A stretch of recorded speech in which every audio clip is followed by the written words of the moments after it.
Fala comigo, estudante. Tiago 5, e o nosso desafio continua. Nós chegamos ao último capítulo dessa carta muito especial, prática em todos os momentos, falando de situações do nosso dia, sobre atitudes que são conhecidas e como o verdadeiro cristianismo nos constrange a mudarmos muitas vezes a nossa mentalidade para depois mudarmos as nossas atitudes. Aqui, no capítulo 5, ele trata novamente sobre os ricos, e nós vemos aqui que ele pega pesado. Ele tem um sério problema, ele não perdoa os ricos, porque principalmente, talvez um dos principais motivos, seja a questão da grande fome que as pessoas do mundo todo, e especificamente Jerusalém, os cristãos estavam sofrendo, passando muita dificuldade e sendo oprimidos. Muitos, por conta da sua posição e decisão por Cristo, tinham as suas propriedades tomadas, confiscadas pelos poderosos, pelos grandões, pelos ricos. E Tiago estava extremamente chateado, decepcionado com essas pessoas, e ele está sempre trazendo esse tema em mente para que, de alguma forma, os cristãos que estavam sendo perseguidos, oprimidos, sofrendo por conta dessas pessoas, tivessem uma certa paz no seu coração, tendo em vista que tudo que eles estavam fazendo, injustamente, oprimindo, roubando as pessoas, eles iriam ter que pagar por cada centavo adquirido de forma desonesta. Aquele lucro com certeza não valeria a pena.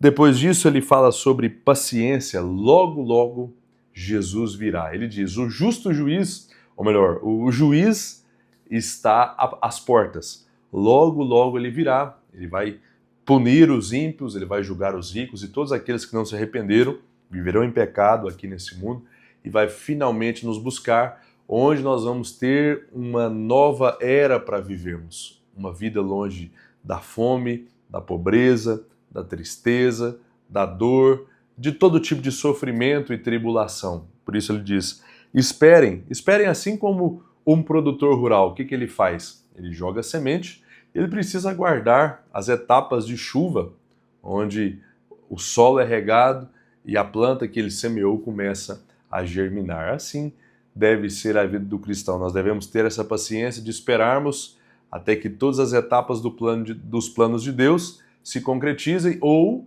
a morte bata na nossa porta. Um evento ou outro, uma realidade ou outra, vai nos livrar desse mundo mau, hostil, perverso, maligno, e é isso que ele está tentando transmitir para os seus destinatários. Paciência.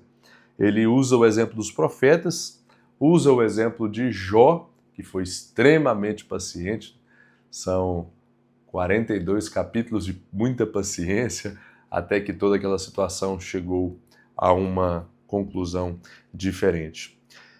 Em terceiro lugar, nós vemos que o cristão é um indivíduo que deve ser extremamente confiável. Ele não tem direito de mentir. A sua palavra não pode ter curva. Quando ele diz que a nossa palavra deve ser sim, sim, não, não, ele está querendo nos afirmar que nós não precisamos recorrer a uma fonte externa ou qualquer outra coisa ou pessoa para validar a nossa palavra. E isso nós chamamos de juramento. E às vezes as pessoas dizem assim, não, você não acredita? Eu juro pela morte da minha mãe que isso é verdade. Nós não precisamos recorrer a isso. A palavra do cristão deve ser sempre digna de total confiança. Talvez no seu trabalho, na escola, ou na sua vizinhança, quando acontece alguma coisa, você é aquela pessoa que os outros dizem assim, olha, pode perguntar para o fulano porque ele não mente. Não tem nada mais prazeroso que isso. Essa semana que passou, eu estava num jogo de futebol, o rachinha, né, o famoso rachinha, e teve um gol. Eu estava de fora do campo, de trás do gol, e deu para ver que o goleiro encaixou, ele agarrou a bola, mas ele caiu dentro do gol, ultrapassando a linha. Foi gol. E assim que eu vi aquele lance, o pessoal começou, não foi. Eu falei, gente, foi gol. E foi muito bom. Eu não sei quem falou, mas alguém no meio da muvuca, da confusão, falou assim, Gente, se o Eliezer falou, é porque foi o gol, ele não mente. Eu não sei quem foi a pessoa que falou, mas me deu uma alegria tão grande, isso é tão especial, porque, infelizmente, hoje a mentira é a solução para todo tipo de problema. Qualquer situação que vai gerar algum tipo de prejuízo, transtorno, dor para nós, o que geralmente a sociedade faz, e alguns cristãos fazem, inventa algum subterfúgio, o sistema, uma outra pessoa terceiriza uma responsabilidade ao invés de assumir a bronca e dizer, eu fiz isso, é culpa minha, vamos resolver rápido e da melhor forma possível. Isso é o que se espera do verdadeiro cristão. A nossa palavra deve ser sim, sim e não, não. Em quarto lugar, nós vemos o papel da igreja em relação ao enfermo. E aqui nós temos talvez um texto controverso que muitas igrejas, principalmente as neopentecostais, têm se utilizado de um item que aparece aqui nessa lista.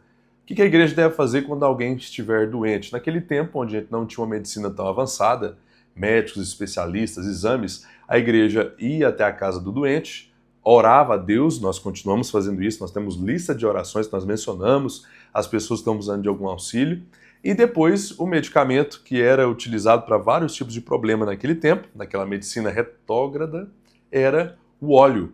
Óleo era um remédio que era utilizado, nós temos essa informação em vários escritos da antiguidade, colocando o óleo na prateleira de um medicamento. Então, nesse sentido aqui, vamos pensar no xarope. Né? Era algo que era bem popular para vários tipos de enfermidades.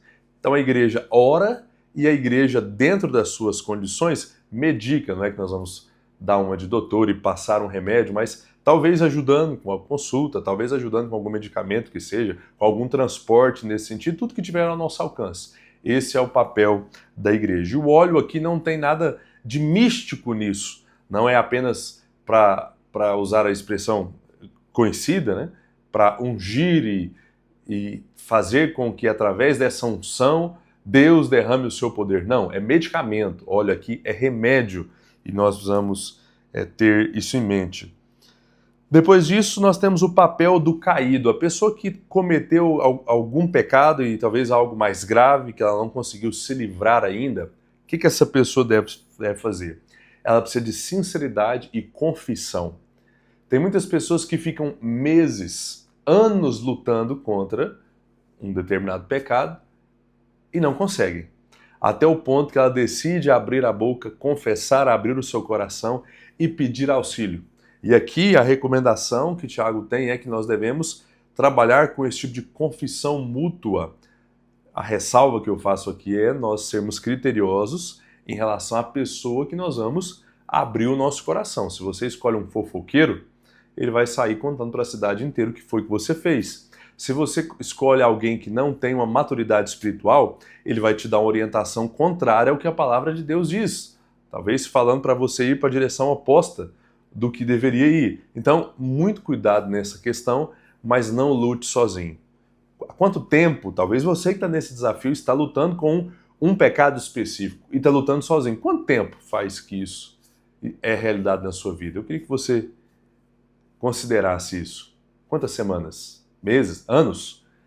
A resposta da sua pergunta é a grande evidência de que talvez sozinho você nunca vai conseguir se libertar, nunca vai conseguir ser curado, assim como o Tiago está falando aqui. Então fale, peça socorro, seja sincero, trabalhe a cultura da prestação de contas, tenha alguém para orar por você, perguntar periodicamente como é que andam as coisas, isso vai ser de suma importância para a sua restauração. E por último, o papel da igreja com essa pessoa, com o caído. Além de ajudar nessas conversações, com aconselhamento, com prestação de contas, nós vimos aqui que não existe causa perdida. Tiago está nos orientando a lutarmos pela salvação de uma alma caída. Nós não devemos desistir de ninguém. Todos merecem uma segunda, uma terceira, uma quarta, uma quinta, uma sexta, independente da quantidade de chances. Há sempre a possibilidade para um recomeço. E que Deus nos ajude nesse sentido a não fecharmos a porta do perdão para as pessoas que forem surpreendidas pelo pecado. Que Deus nos ajude na continuidade do nosso desafio.